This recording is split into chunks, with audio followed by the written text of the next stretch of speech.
Bilsek.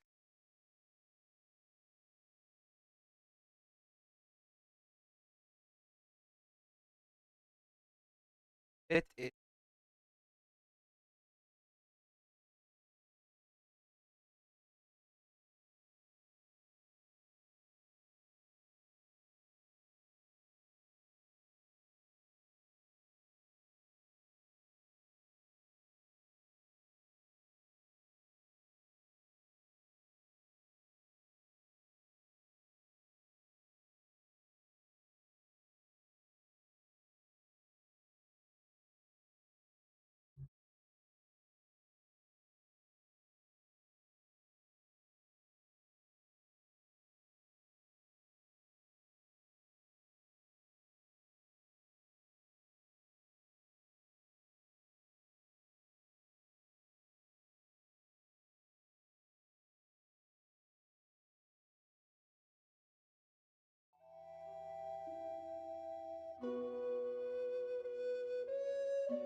Ah dolaş.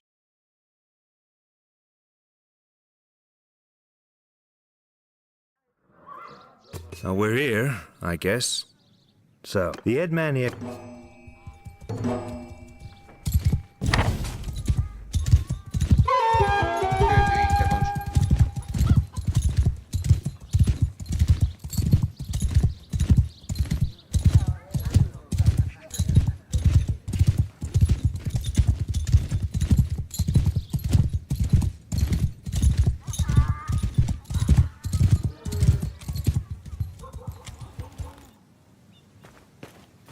I'm Arthur. They got your people too? Evet. Sorry to hear that. Etrafı We think they've gone yağmalamışlar. north. I reckon there are a few folk around Tamam. here. Once you've made your prep... Görevi varmış. Köy büyüğün.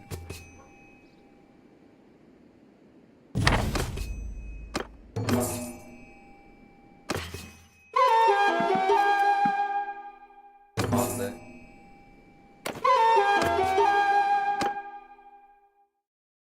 Glad to see you found what you needed. Now, about that Mesele. matter of... There's this wandering doctor who comes through here from time to time. Zaman zaman gelen Name of tartıyoruz. Tactius. Treats well. Severiz. We last saw him a few days ago. He was carrying some sort of chest, which he was Ha, very bir must set macera off on the peşinde road olmuş. just a few hours before the raid. If you can keep an eye Aa, out for him. doktor almış.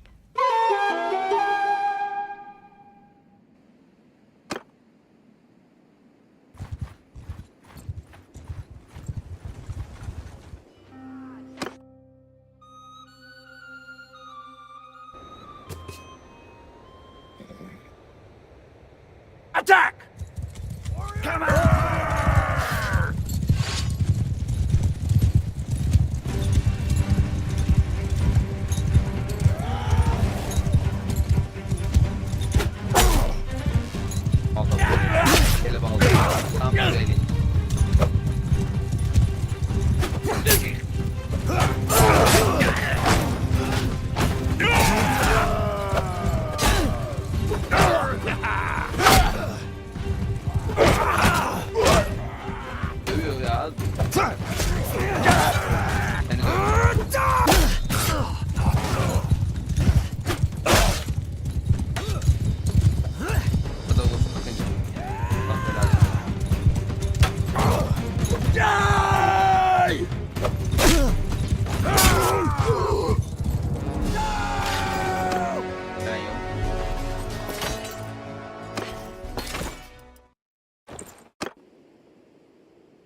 Canım var.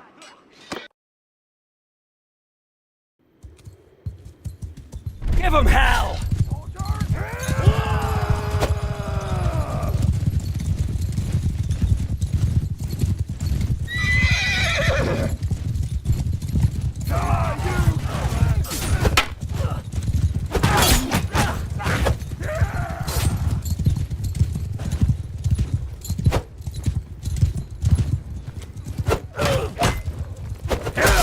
Hani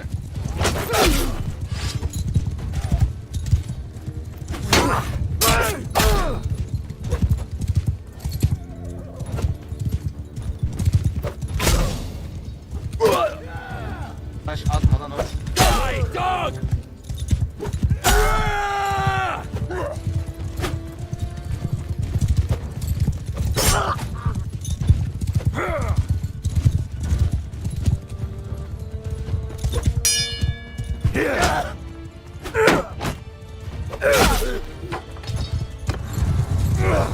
Başlıyoruz.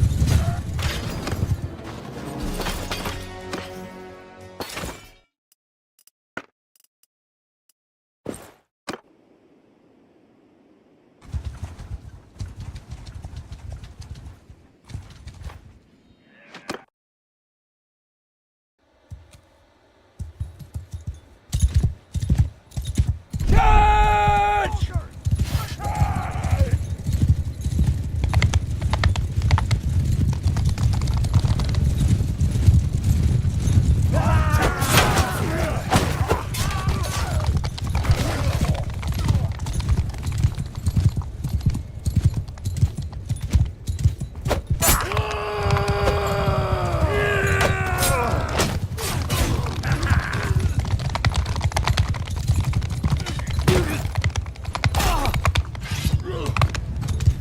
Yaklaş. Baltayla daha iyi.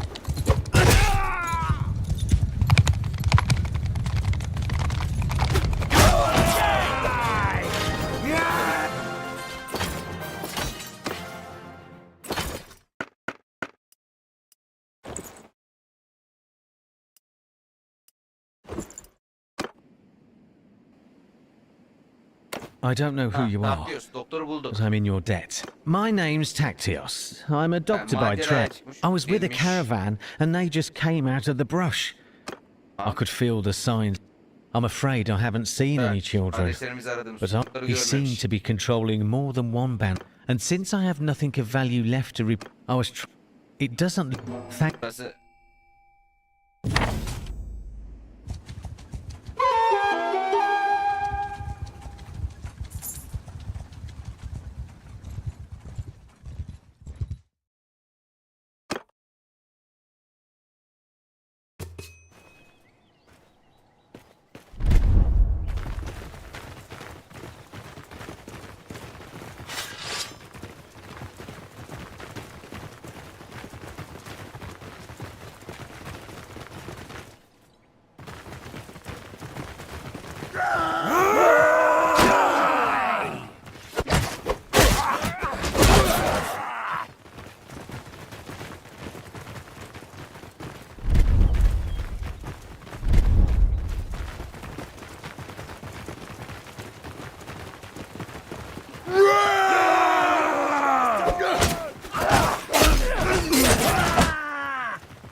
attın lan. Ver kılıcı.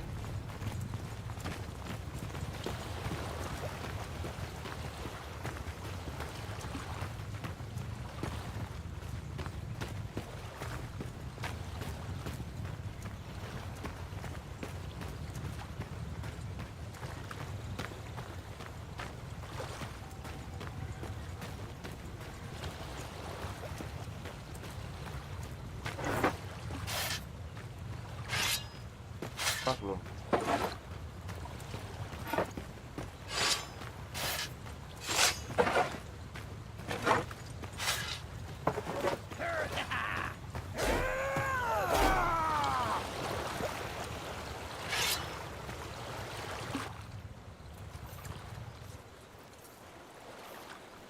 Evet.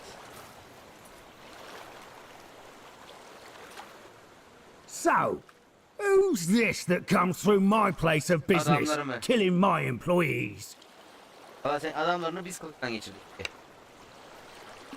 Bundan daha iyi bir tarife ihtiyacım olacak. Adamların bu bölümde onlarca bir şüphede ele geçirdik.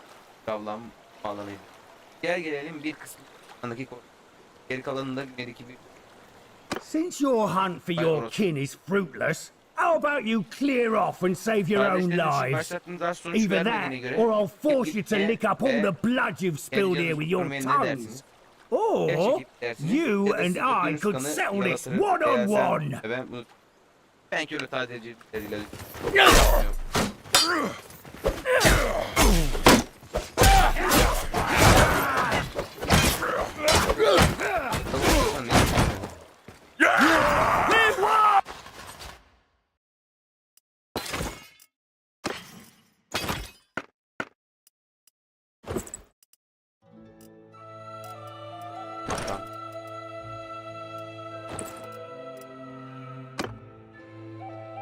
Well, I recognize defeat when I see it. You haven't cut my throat yet, which was a wise move. I'm sure I can find a way to be worth more to you alive than dead. Olmanın bir yolunu bulabileceğim.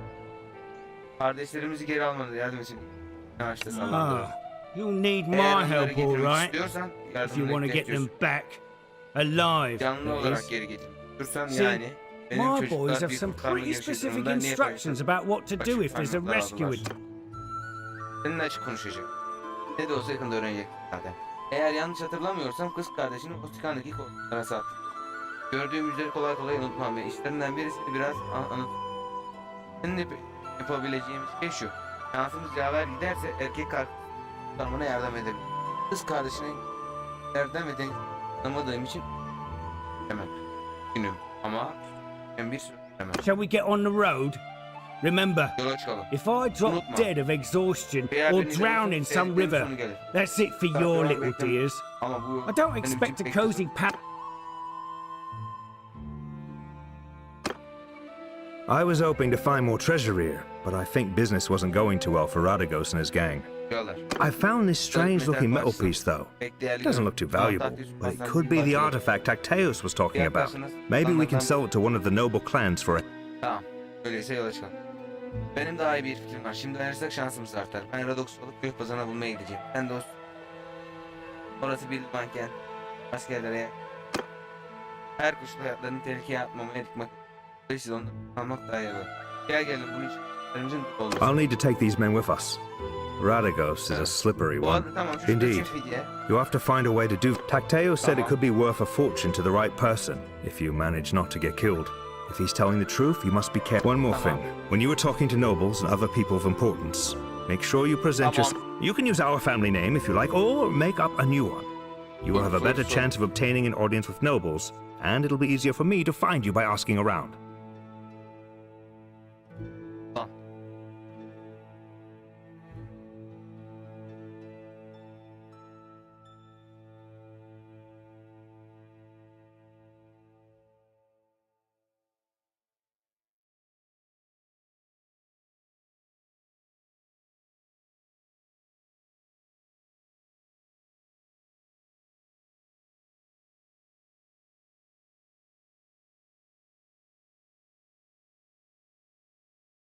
Güzel bir seçim.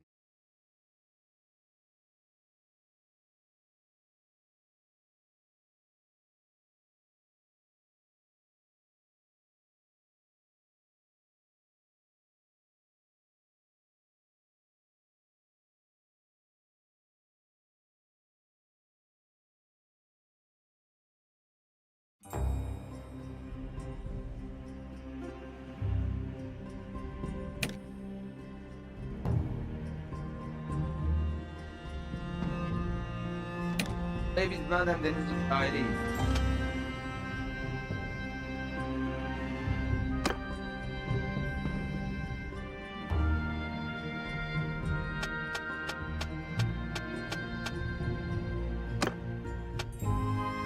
Mavi deniz.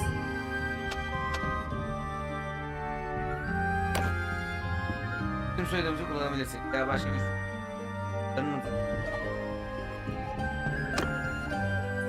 artık yola çık ve Oskan'da aldığının yerini ve başla. Yerinde. Bakıyorsun istedim. Ahmet. Hemen Oskan'a götür.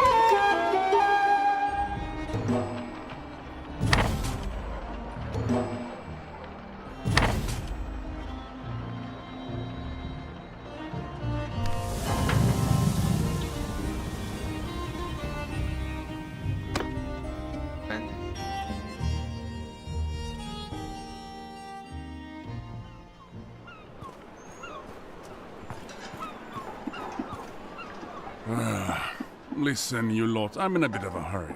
If I give you a penny each, will you stop pestering me, You're Gunner of Lagshofen, aren't ye? We got a message from the Sea Hounds for you. You've got a message from those curs. Out with it, then. What's your message? The message? The message is that you will die, you damn fool. And how should I die, then? Of old age?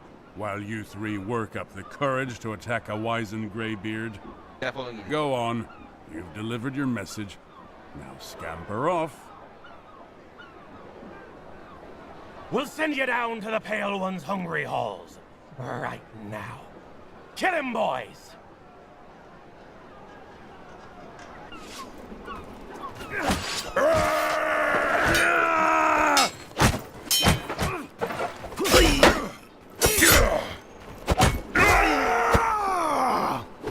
Daha iyi.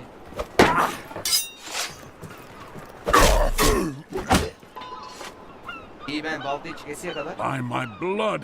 Ama Damn, iyiyim that sanırım. hurts. Teşekkürler. I am Gunnar of Lagshoven, from the Ben Nordvig yerden lands. hoşum. I've come to this İlgili port ve seeking savaşçılar warriors bulmak and a için ship. geldim. These men Dövüştüğümüz we adamlar fought were kendilerine allies of a bir pirate korsan gang çetesi. who called themselves Kingdom'da the yağmalı Sea bir Hounds. çarşı. They have been raped. The Sea Hounds and Deniz I have kızlarında bir history. muadimiz var. And Bilmem ben nowadays onlardan ne they kadar hate nefret my ediyorsam guts as onlardan da ne fiercely as kadar I hate theirs.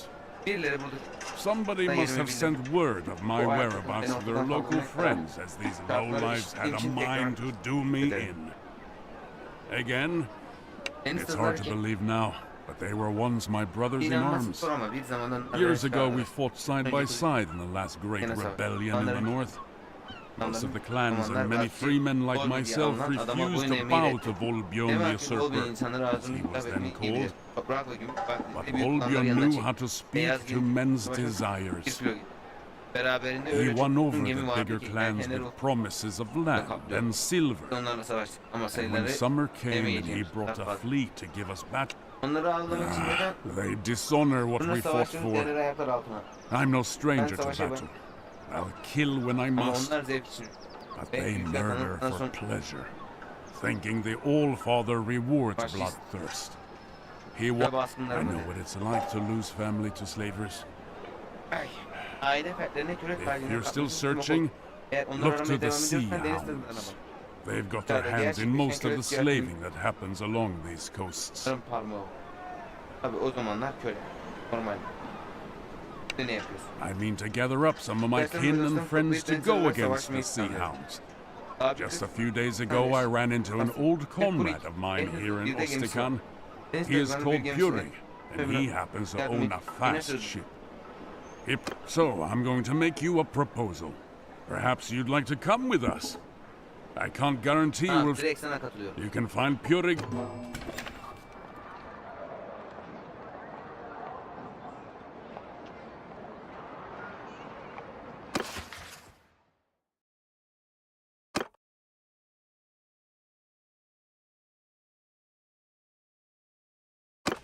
Ana git.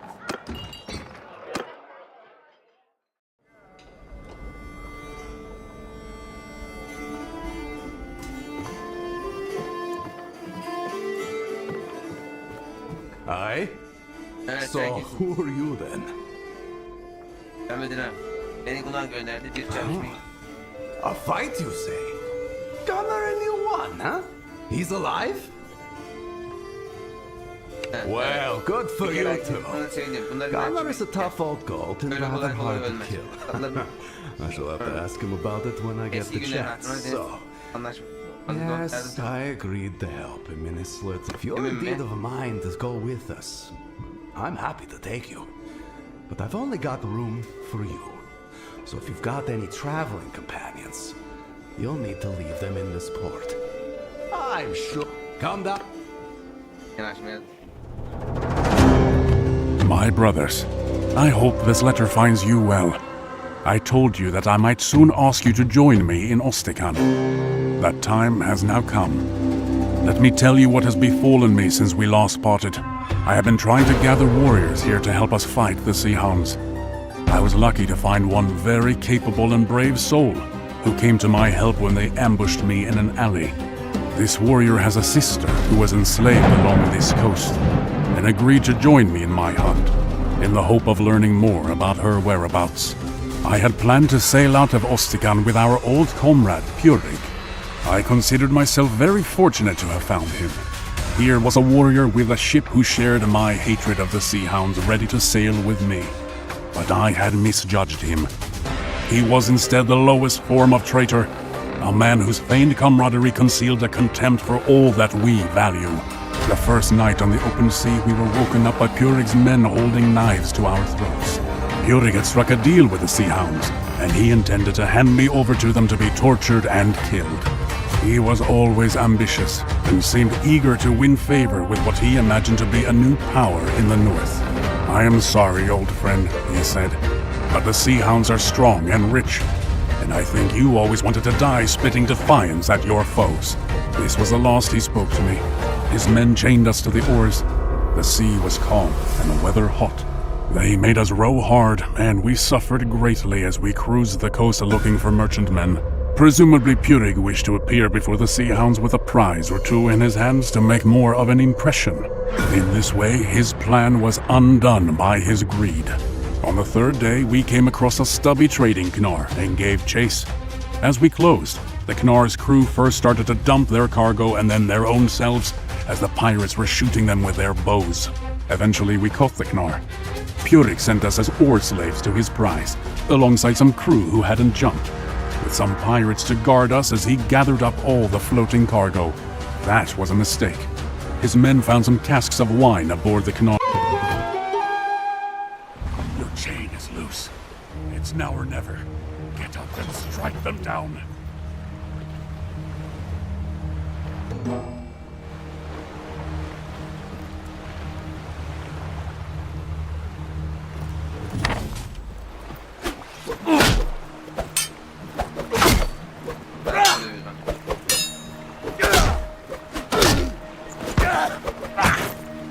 Run while you can!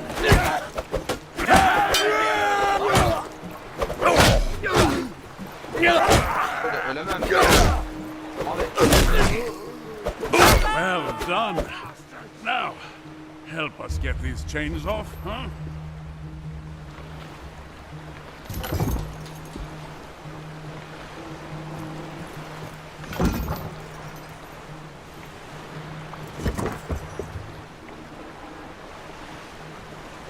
Well done. That's twice now. Yol. Şimdi normal Türklerimde en kısa zamanda olabildiğinde fazla mesaj gönder. Terör hala adalara düştü. Onları orada bırakmayız. Ben yelken açarım. Sen dümeni geç.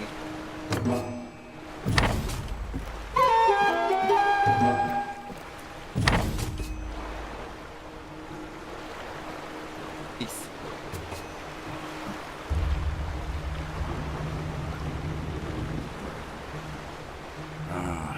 Can you see those poor lads thrashing in the water over there?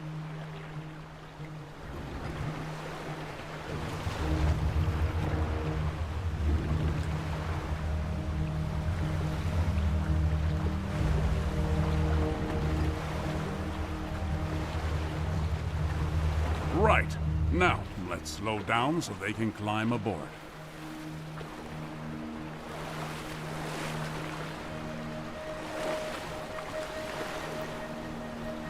There's two more of them over there. Let's go fish them out. D'ye bas.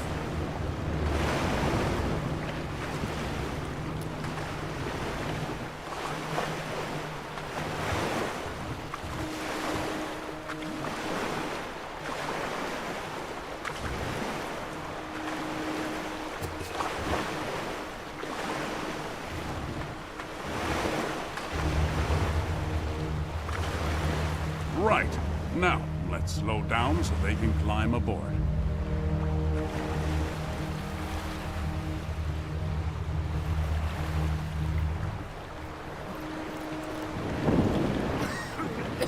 Thank you. Heaven be praised.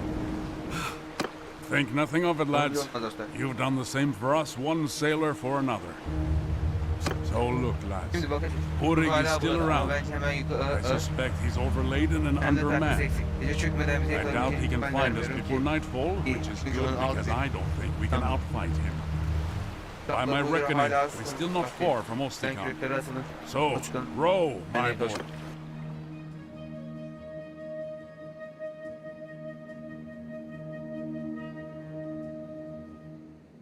Let's row into harbor and tie her up.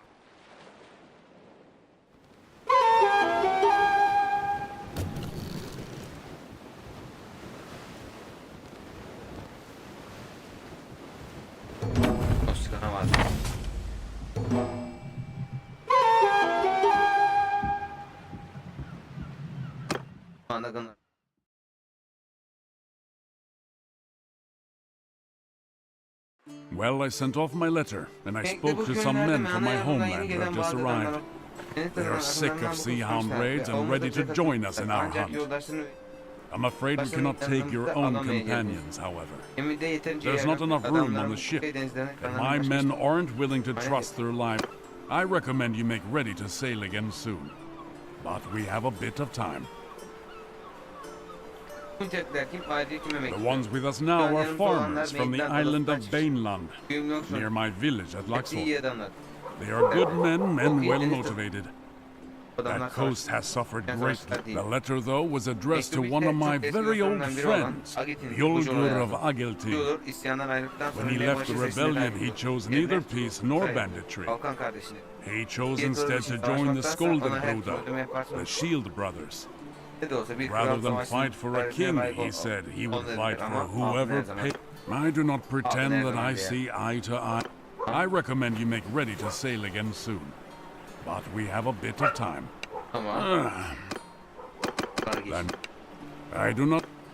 Other men on the other... That voice spoke... I recommend you make... Well, I do not think we will have to go very far to start our hunt. A pair of ships have been patrolling off our coast, robbing passing fishermen. And I'd wager one of my eyes to a bale of herring that they're sea hounds.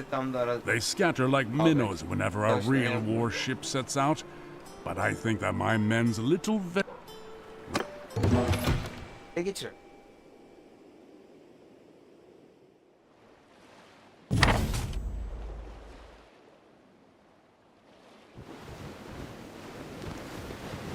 That ship out there, raising sail to intercept us. That's got to be one of them.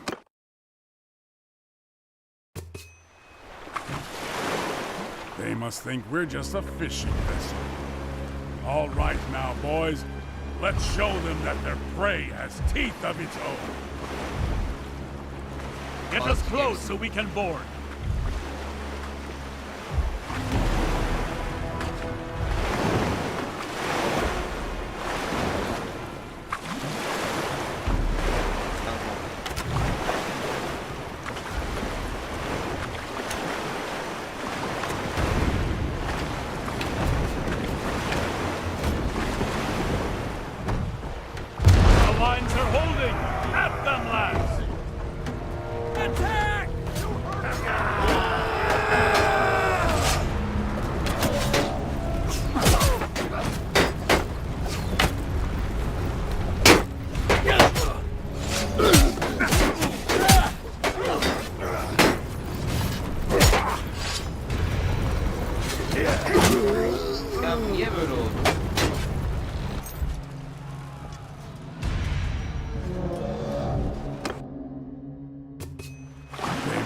We're just a fishing vessel.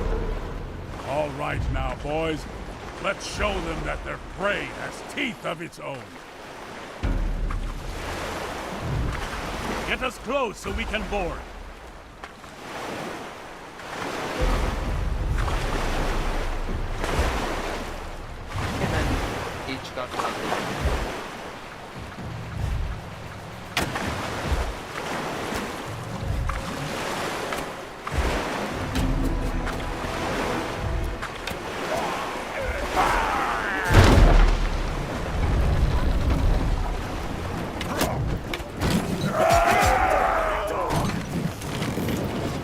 lines are holding!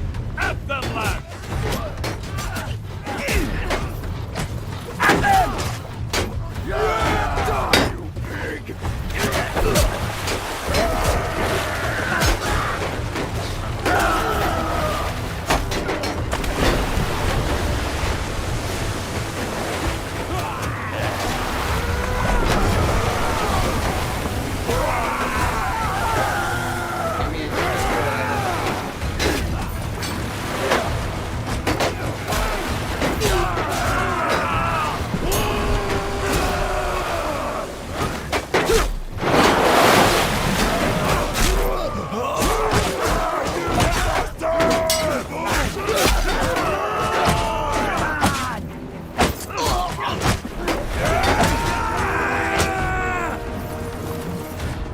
Adamların deposunların icabına bak.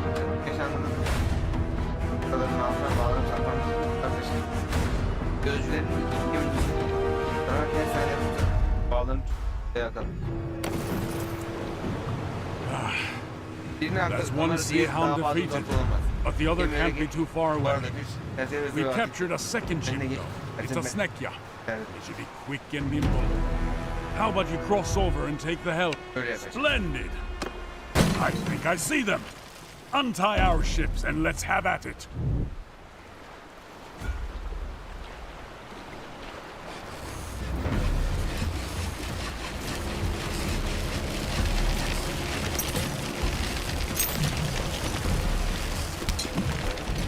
Hear me!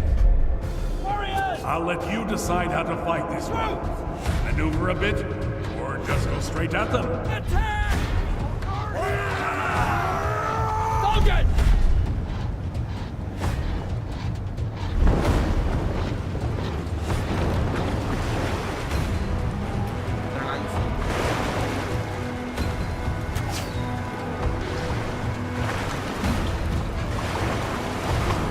Hear me!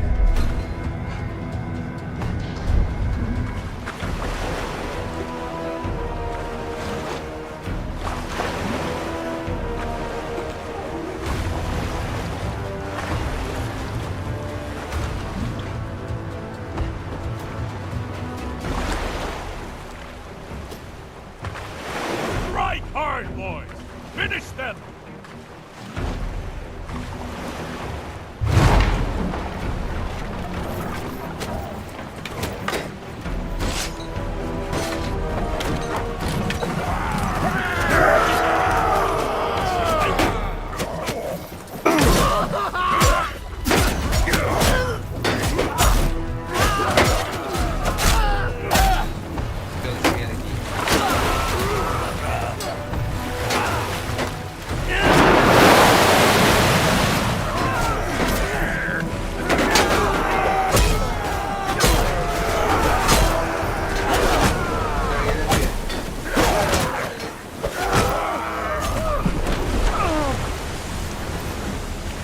Galibiyet bir kere daha sizin oldu. Bunları yerde yatan kalanı.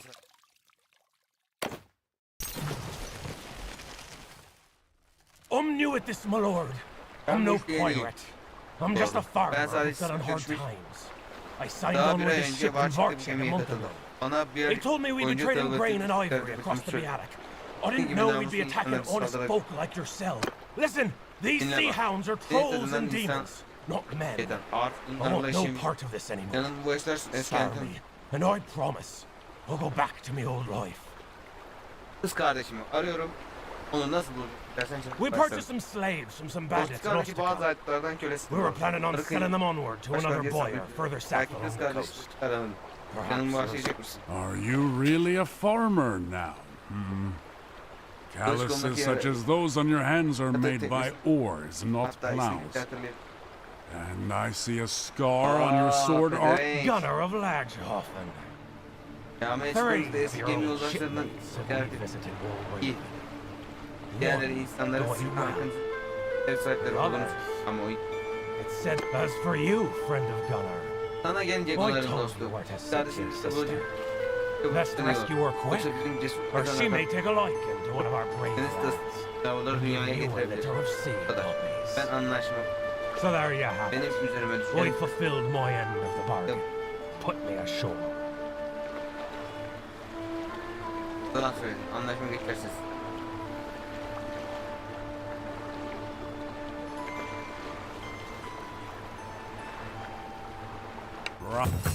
Amına koydu. Bunlar yapsın diye. Right. Let's get her docked.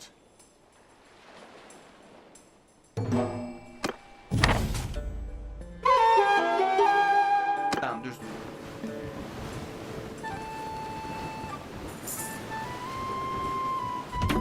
Kazanılır. Şu anda öyle konu.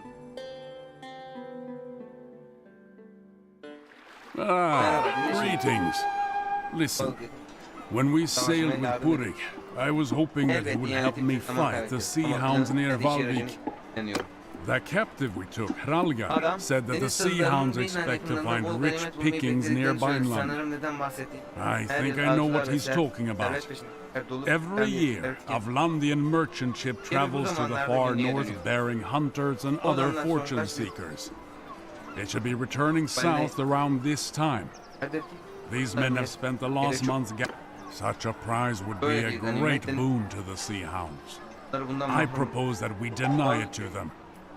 We can sail to Valvik, meet this merchant, and escort them south, sinking or taking any sea hounds we encounter. Our longship is ready. If you can join me, one thing.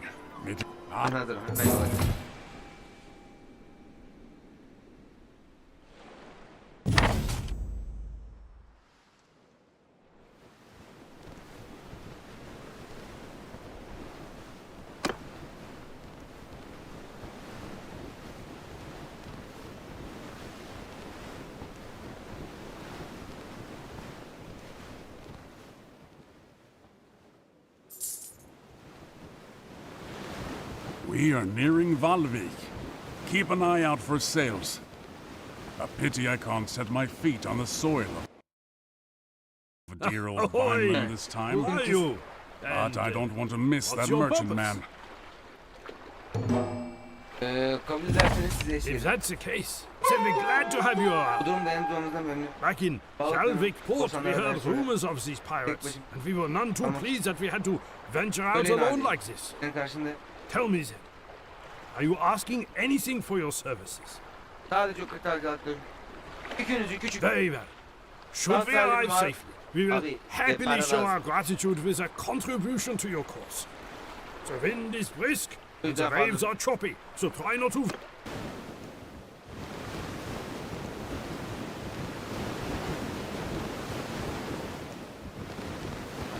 Oh.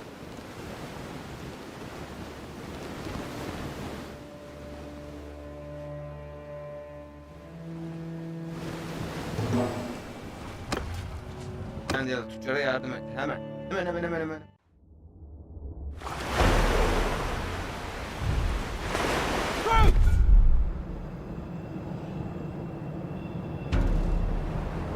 Attack!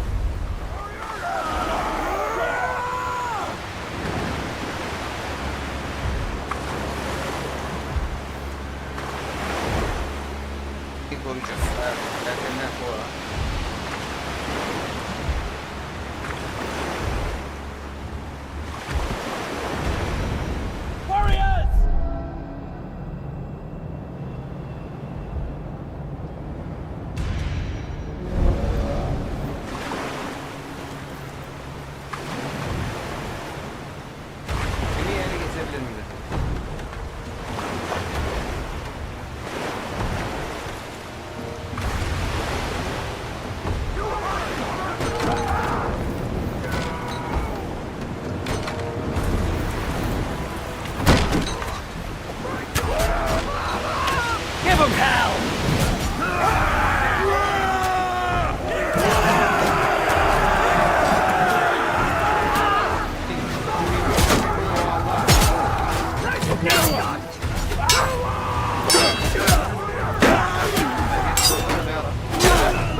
There's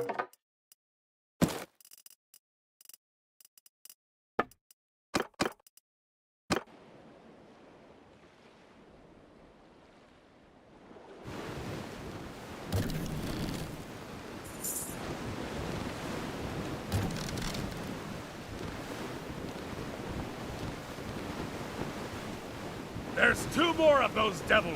They seem to really want this prize.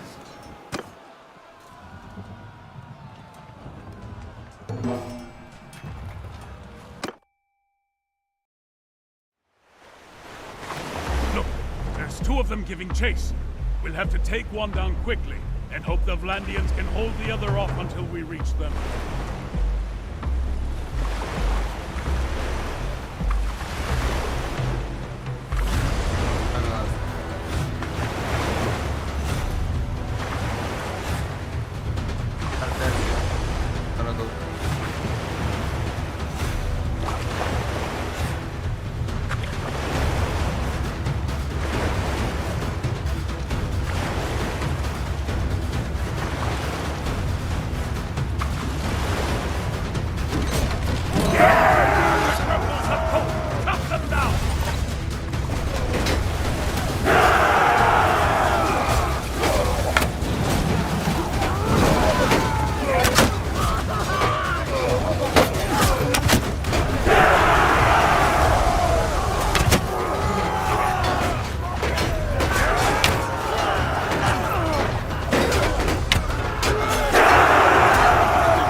Thanks a heaven. olsun.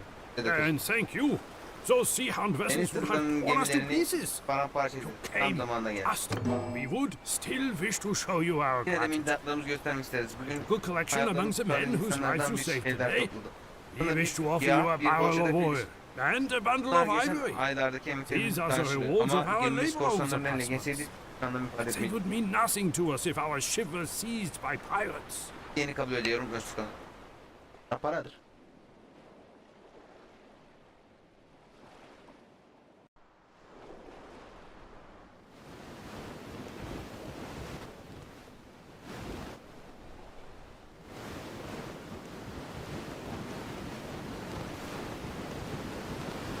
Time to go ashore. Bunlarla konuş.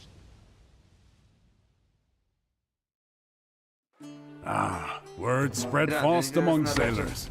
We seem to have made a bit of a name for ourselves with that victory off of Val. So, you are the captain who trashed those so-called sea hounds up north.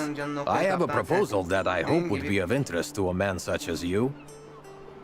I am Lahar, of Kuyaz on the Jade Sea. I am here because one of the great families of our city has been having some troubles. The head of one branch, the Lady Fakta, has quarreled over her inheritance with her uncles. The elders of the town backed the uncles, so she took to the sea with her retainers and vowed to ravage their shipping.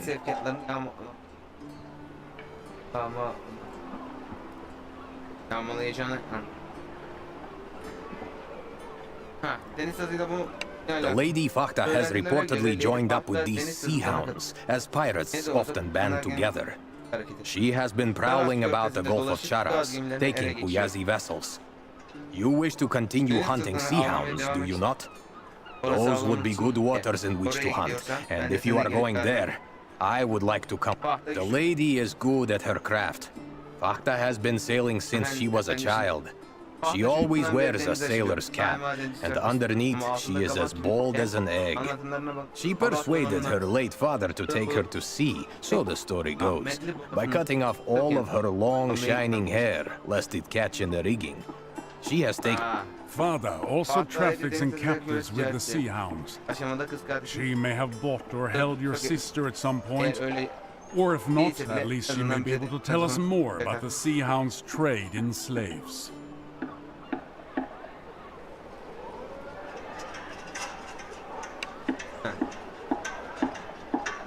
Evet. Denizli'den deflatmak için önce müttefiklerini hedef almayı düşünüyorum. Bu yazın ileri gelenleri de haklı sayılır bir ödül vermekten memnun. Bunlar ile kaynadı.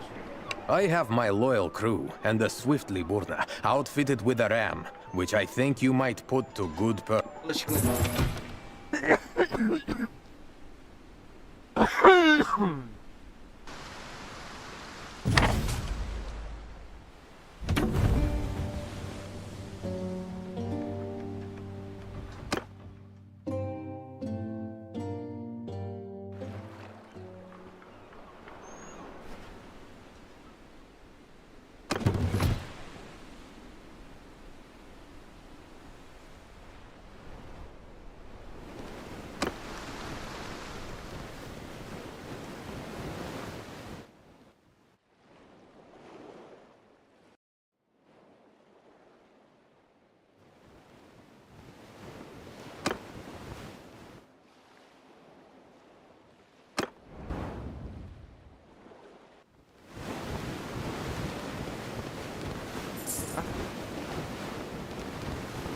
Karaktere geldim. Heh.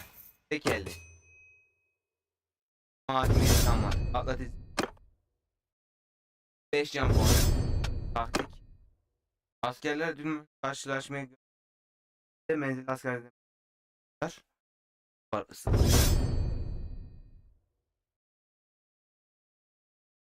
tane ver.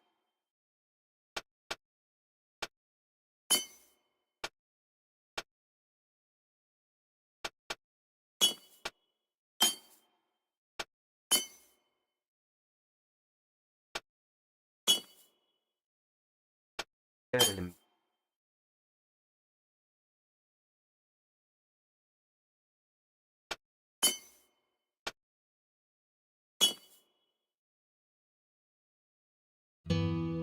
Kaptanlık. Bu kadar bir tane daha verelim.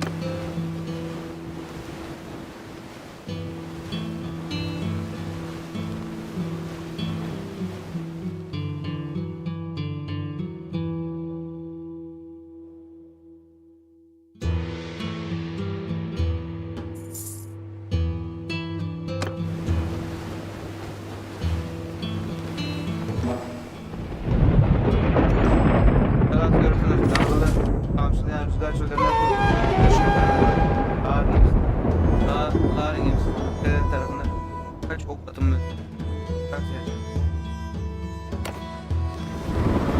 Hard to make things out in this rough sea, but she's got to be around here somewhere. Buradan esen bir kantaş falan falan. Ha! It looks like her ship took a lot of damage. Her crew must not have furled the sails properly before the winds hit. And now she's just limping along. Sink her!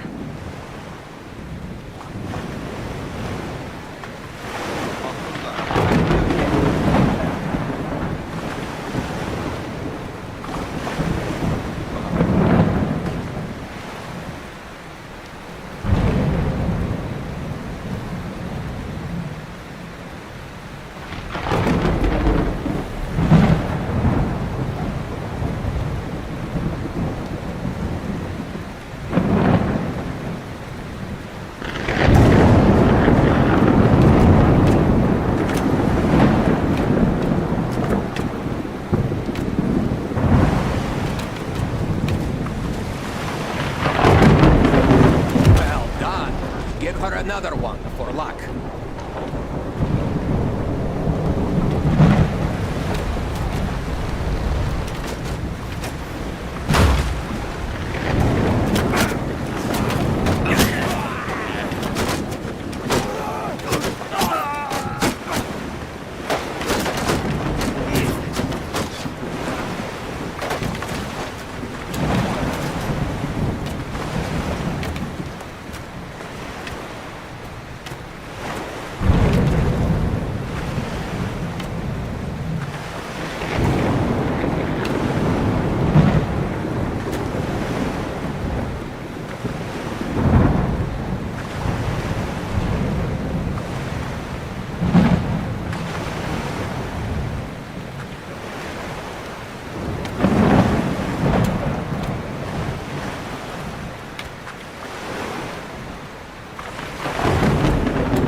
Dealt her ship a mortal wound. It's going down. Now, finish off its consorts.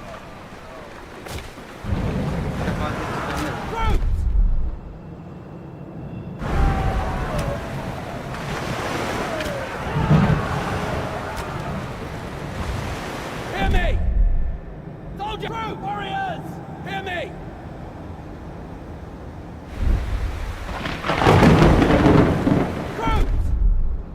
Soldiers! On my flag! At them!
have you done? Do you know who I am? I have allies who will unthread your entrails from your guts and hang you with them from your own yard arm. I am queen of these waters, you fools. And those who practice pirate... My lady, I am not a pirate. Rather, I am a man who has done many services for families such as your own and Kuyaz. At present, I am working for your uncles. I do not know what they intend to do with you, although I do not expect that a town that... Before we sail, however, I would like you to have a chat with my friend here. So, you are on contract to deliver me alive to Kuyaz, are you? I can tell you this then. My lineage goes back to the founding of that city. And if you spill so much as a drop of my blood, your own shall be drained from your body like that of a horsefish. How much are my uncles paying you anyway? I have a chest of silver set aside for occasions such as this, and I suspect I could pay you more than they will. How much are my uncles paying you anyway? I have a chest of silver set aside for occasions such as this, and I suspect I could pay you more than they will. They are stingy men. Are you threatening me? You won't get a single coin from my uncle. Unlike Lahar here, we have not shed our blood today merely for a part share of a ransom, or to boost our standing with the merchants of Kuyaz. You are an ally of the Sea Hounds, and it serves us well to make an example of you. How do I know that telling you about the Sea Hounds will save my life? Deneyip görmekten başka çaren yok. Sana şunu söyleyebilirim. Kız kardeşim bende değil. Eskiden deniz kızlarından satılır. Ama şimdi kadını ve tutsakların hepsini kendine saklıyor. Duyduğum kadarıyla kuzeyde bir limanı varmış. Hatta daha da büyük, daha güçlü gemiler inşa etmeyi. Purik, a leader among the Sea Hounds? I'll speak straight here. It gnaws at my gut to hear that. He acts as though the Sea Hounds have already crowned him their king. He demanded that I hunt for captives here in the south and sell them to him, promising to pay me with a huge store of silver that some new partners of his, a vile-looking gang of Vlandian pirates, hope. We should get more information on this Omar silver. If we can stop these Vlandians, it would deal a great blow to Purik. And we could possibly find out... So, that information is worth something to you, is it not? If we add in that ransom I mentioned, is it enough to buy my life and my freedom? You know my preference, my friend. If I bring her back to Kuyaz, I will ensure that you get some of the credit. But perhaps you prefer good cold silver to goodwill. I accept. And now back to Ostikan. Very well then.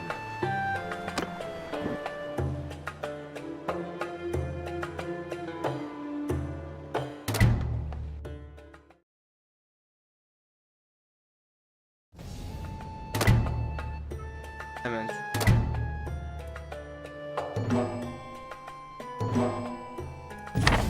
Evet, ben hemen Ostikan'a dönelim. Şu anda Gunnar ile konuşuyorlar.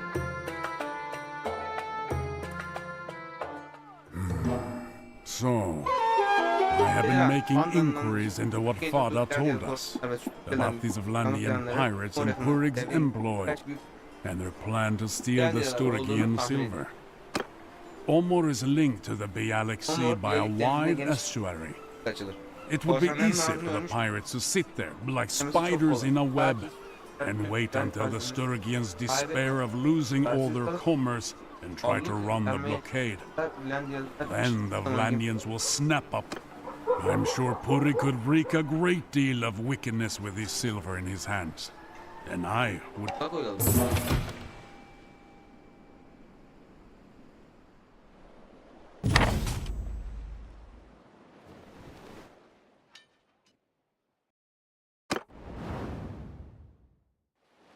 Steer clear of these storms if you can. The winds and waves can... That cliff jutting out into the sea over there, that's the Revel Cap. The Battanians will tell you it's the end of the earth. and the spirits of the dead take flight here for the west. Sometimes you can hear a howling that will set your hair on edge. Though I'd say it's just the wind passing through the sea caves at its foot.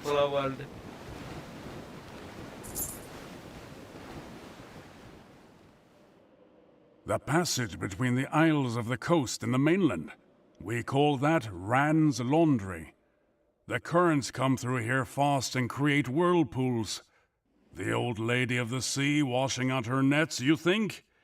Getting rid of fish-chewed bits of sailor in preparation for the next catch?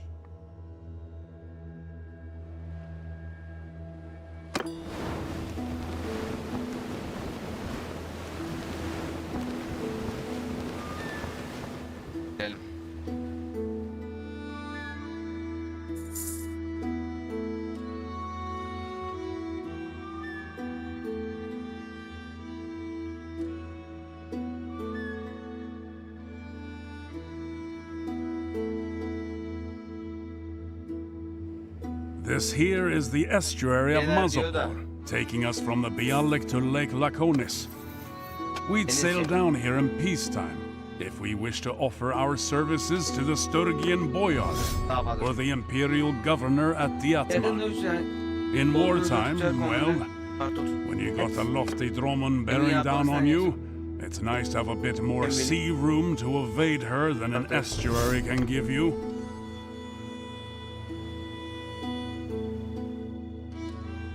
We should be docking at Omor shortly. Not sure if we'll have time, but there's a place by the harbor that makes a fine herring pie.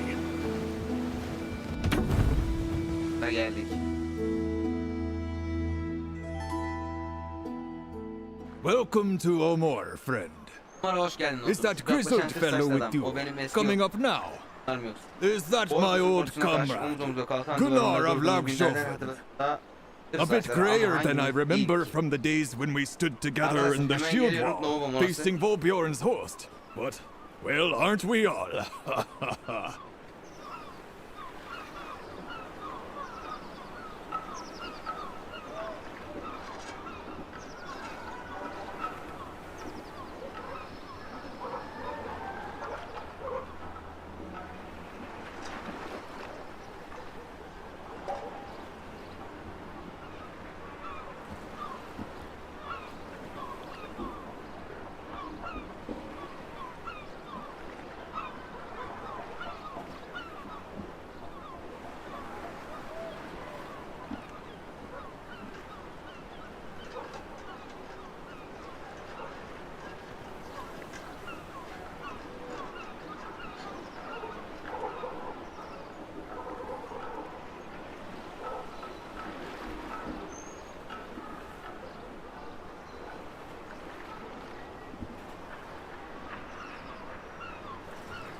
We received his letter a while back about your run-in with Purig. Ha! That worm must have cursed like an old woman when he learned that his captive stole his ship.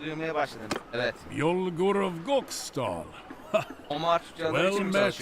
Not yet. As you know, our brotherhood does not fight before it's picked. See, the Omor merchants promised us a hoard of silver to protect their ships from the sea hounds, but it never arrived.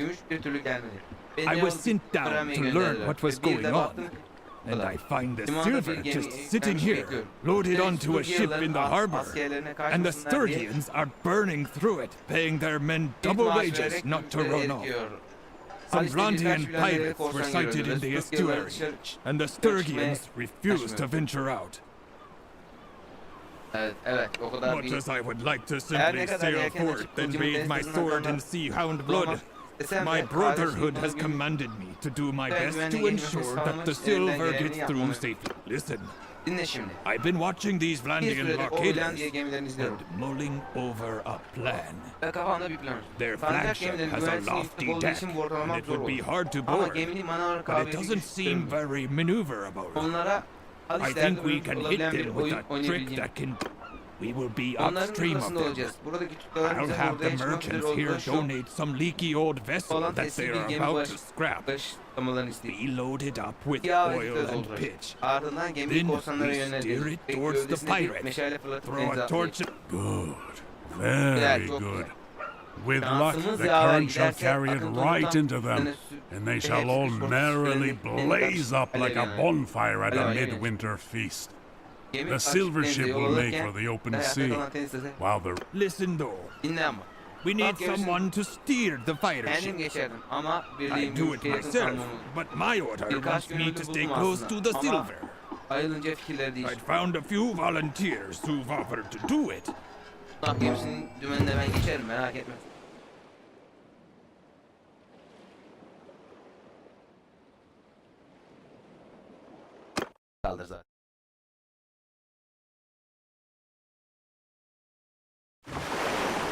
Once we get within range, their ballista will pelt us with fiery missiles.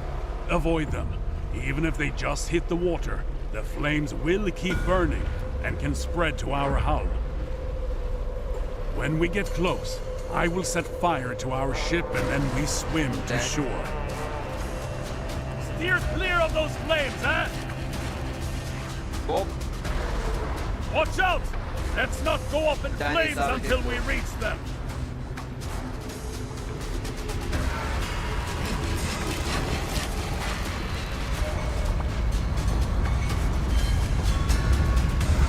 Our ship is ablaze. Get ready to jump.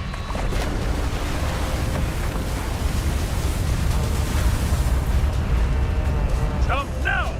You want your brakes to catch fire.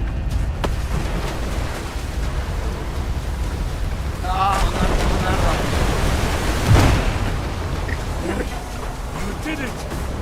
Look at that ship go up.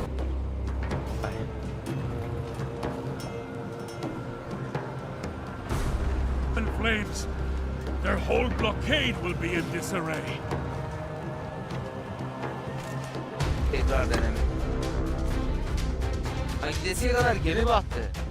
Once we get within range, their ballista will pelt us with fiery missiles. Avoid them. Even if they just hit the water, the flames will keep burning and can spread to our hull. When we get close, I will set fire to our ship and then we swim to shore. Steer clear of those flames, eh?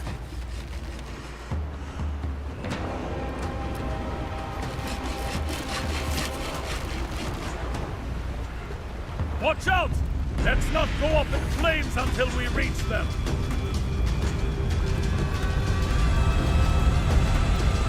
Our ship is ablaze. Get ready to jump.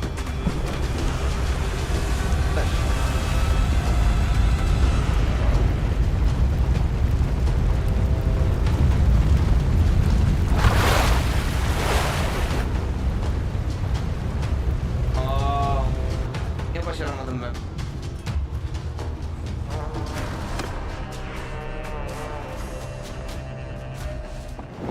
Once we get within range, their ballista will pelt us with fiery missiles. Avoid them. Even if they just hit the water, the flames will keep burning and can spread to our hull. When we get close, I will set fire to our ship and then we swim to shore. Steer clear of those flames, eh?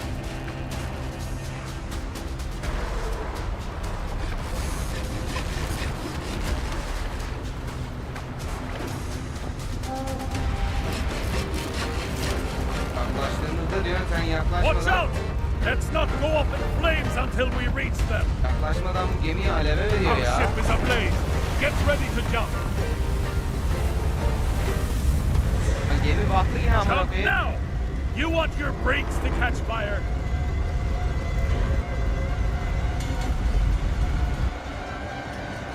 Diyeceğim amına koyayım, yapma şunu hemen.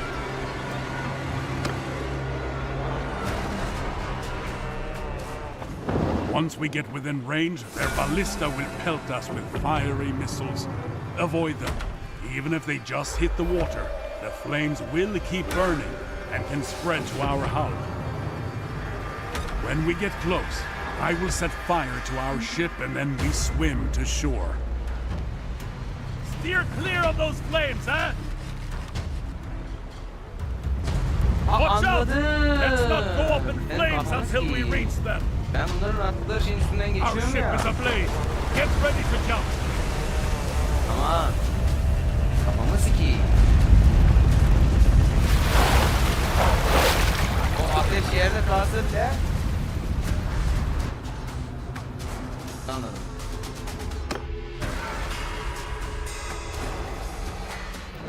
Once we get within range, their ballista will pelt us with fiery missiles. Avoid them. Even if they just hit the water, the flames will keep burning and can spread to our hull. When we get close, I will set fire to our ship and then we swim to shore. Steer clear of those flames, eh? Watch out! Let's not go up in flames until we reach them. Hayır, size bu orospu imleti çok erken ya. Ulan. Our ship is ablaze. Get ready to jump.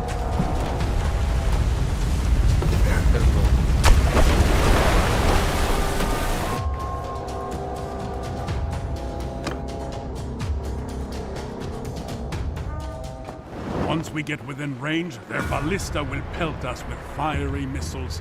Avoid them. Even if they just hit the water, the flames will keep burning and can spread to our hull. When we get close, I will set fire to our ship and then we swim to shore. Steer clear of those flames, eh? Ay ananı sikeyim tam. Watch Ben out! geçtim. Let's not go up in flames until we reach them. Başlayacağım derken tam üstünden geçiyorum. Ha. Our ship is ablaze. Get ready to jump. Once we get within range, their ballista will pelt us with fiery missiles. Avoid them. Even if they just hit the water, the flames will keep burning and can spread to our hull. When we get close, I will set fire to our ship and then we swim to shore. Steer clear of those flames, eh?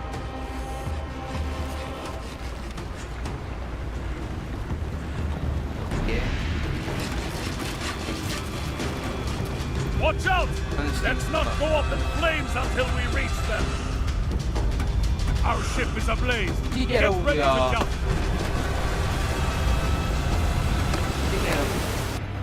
Başarken vurmak bu.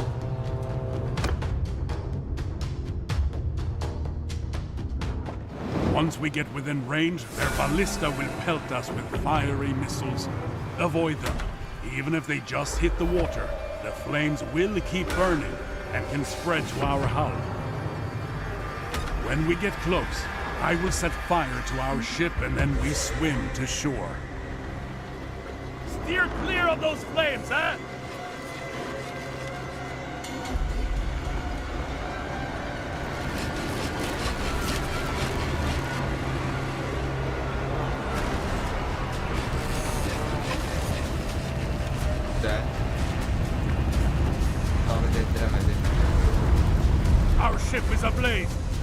ready to jump.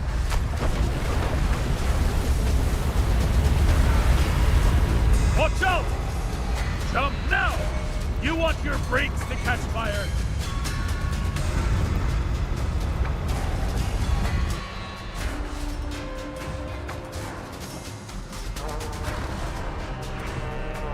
Açacağım. Açtığım halde olur mu ya bu? Keser almamam lazım. Once we get within range, their ballista will pelt us with fiery missiles. Avoid them. Even if they just hit the water, the flames will keep burning and can spread to our hull. When we get close, I will set fire to our ship and then we swim to shore. Steer clear of those flames, eh? Watch out! Let's not go up in flames until we bir vurdum yarı can reach gidiyor. them. Ben bunu bir kere de başardım şimdi. Nasıl yapamıyorum? Kafam karışıyor.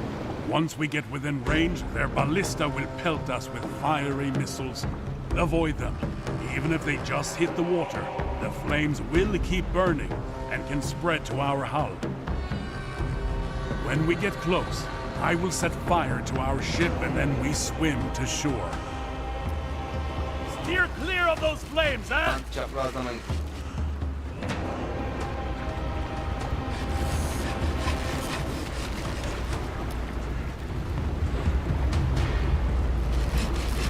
Ondan sonra. Evet.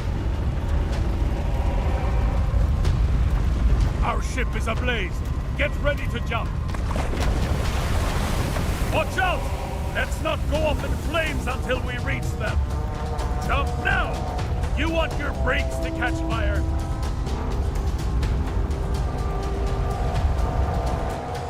Ananı sikeceğim artık. Kafayı yedim ya. Once we get within range, their ballista will pelt us Dibine with girdiğim fiery zaman pat diye missiles. yiyorum şeyi. Avoid them. Even if they just hit the water, the flames will keep burning and can spread to our hull. When we get close, I will set fire to our ship and then we swim to shore. Steer clear of those flames, eh? Abi Watch adam out! öyle bir atıyor ki Let's not ananı go up avradını in sikeceğim senin gibi. flames until we Zorda oynuyoruz, zorda oynamanın. reach them. Ben de.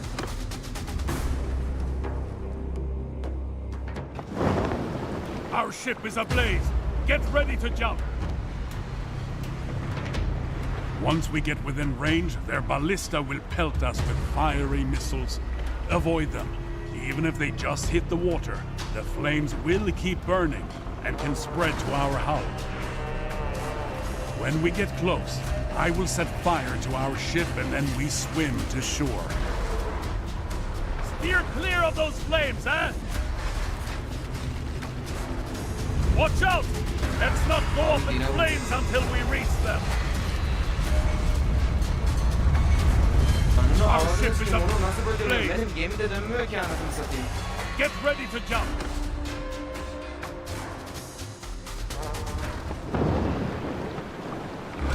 Once we get within range, their ballista will pelt us with fiery missiles. Avoid them. Even if they just hit the water, the flames will keep burning and can spread to our hull. When we get close, I will set fire to our ship and then we swim to shore. Steer clear of those flames, eh? Ya bilgisayar. Watch out! Let's not go up Abi üçüncü adam şak diye bitiyor ya. in flames until we reach them. Our ship is ablaze. Get ready to jump. Once we get within range, their ballista will pelt us with fiery missiles. Avoid them. Even if they just hit the water, the flames will keep burning and can spread to our hull. When we get close, I will set fire to our ship and then we swim to shore. Steer clear of those flames, eh?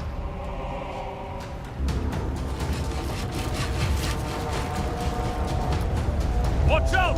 Let's not go up in flames until we reach them. Our ship is ablaze. Get ready to jump. Her türlü kafayı yersin. İlkinde ben dibine kadar gittim nasıl öldüm? Once we get within range, their ballista will pelt us with fiery missiles.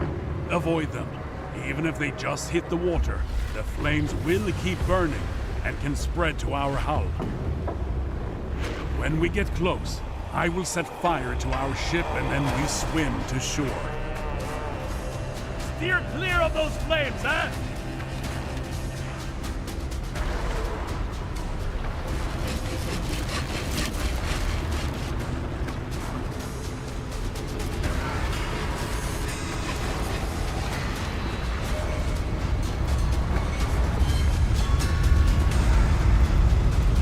Our ship is ablaze. Get ready to jump. Watch out! Let's not go up in flames until we reach them. Jump now! You want your brakes to catch fire.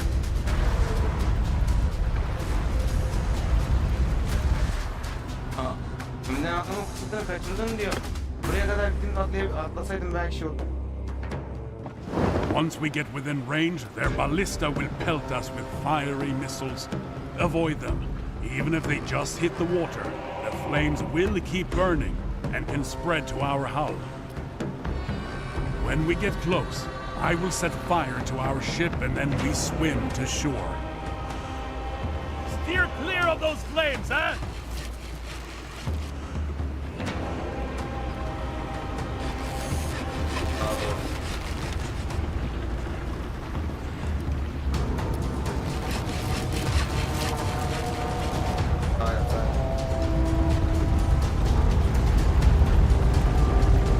Our ship is ablaze. Get ready to jump.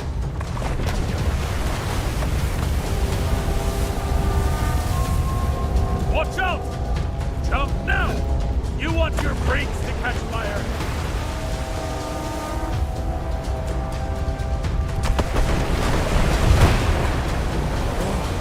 You did it!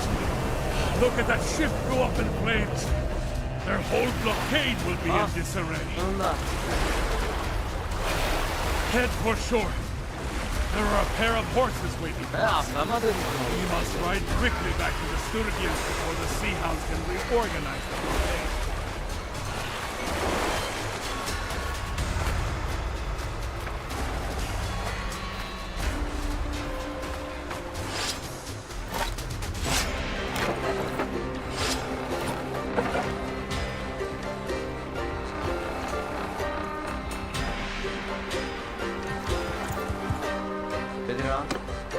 There may be some hound patrol.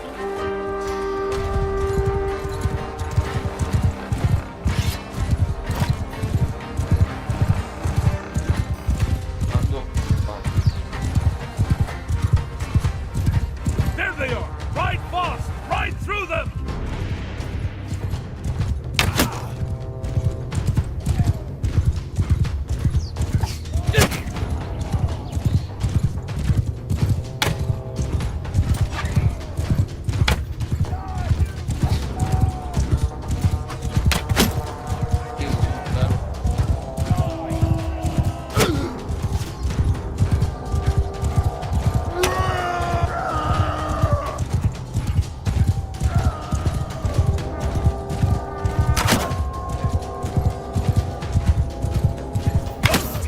Keep up with me!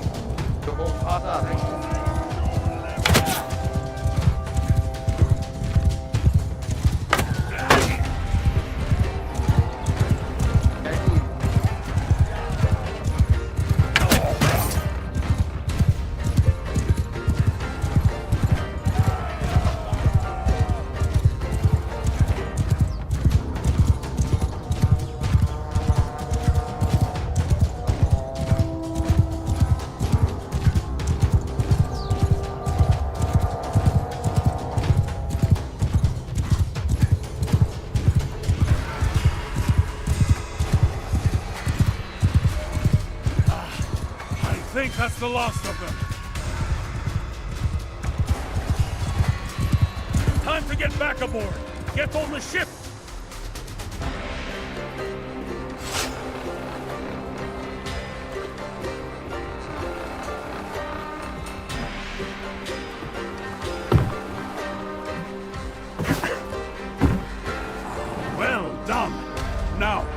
run their blockade and reach the open sea.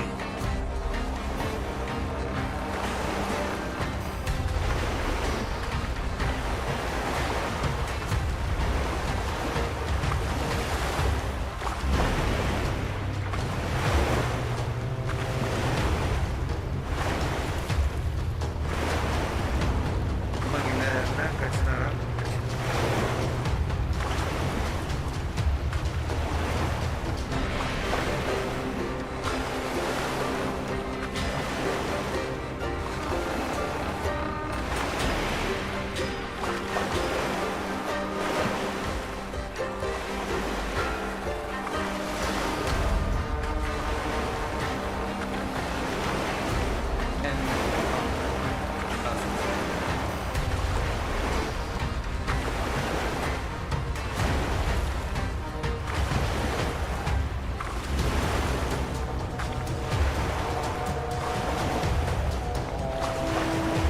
There they are!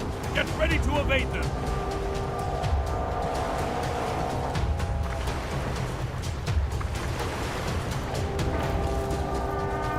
tanesi hata yapmış.